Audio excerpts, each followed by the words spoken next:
ఏ టైంలో వచ్చి నేర్పి పలానా అధ్యాయంలో పలానా శ్లోకం చెప్పండి చెప్పాలి మీరు. అలా తయారైతే మీ ఇంట్లో వాళ్ళు నిన్ను పూజిస్తారు.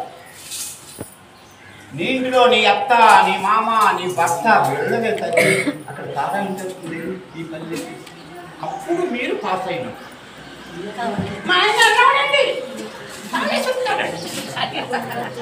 నీ దగ్గర సర్వీస్ మీ ఆయనే జీవితం యథార్థం. మనకుంటే వాళ్ళకు అనన్యాశ్చింతయంతో మాం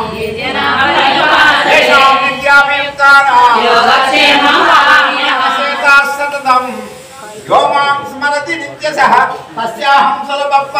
ఎవరు లింగుడు కాని వాడు అంజనుడా, గిరిజనుడా, పండితుడా, బ్రాహ్మణుడా, స్త్రీయా, పురుషుడా అది నాకేమీ లెక్కలా. వాడి క్వాలిటీ కావాలా. క్వాలిటీ వాడు ఎవడు కానీ వస్తుంది తాను అట్టుపోతుంది. అదే మార్గంలో ఏనుగు తారసపడింది. ఇప్పుడు ఆ ఏనుగు మీద వేస్తే తాబేలు ఏమైపోద్ది? కొబ్బరికాయ చట్నీ అయిపోద్ది కదా. ఇప్పుడు అవ్వకుండా ఉండాలంటే ఆ తాబేలు ఏం చేస్తుందో తెలుసా? తన అవయవాలన్నింటినీ లోనికి తీసుకుంటుంది.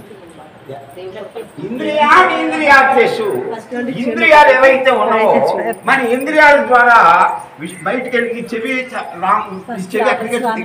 కొన్ని ఎక్కడికి వెళ్తే రూపానికి పోతుంది, చెవి శబ్దానికి పోతుంది, ముక్కు వాసనకు పోతుంది, నాలుక రుచికి పోతుంది, చర్మం స్పర్శకు పోతుంది. కాబట్టి ఎప్పుడు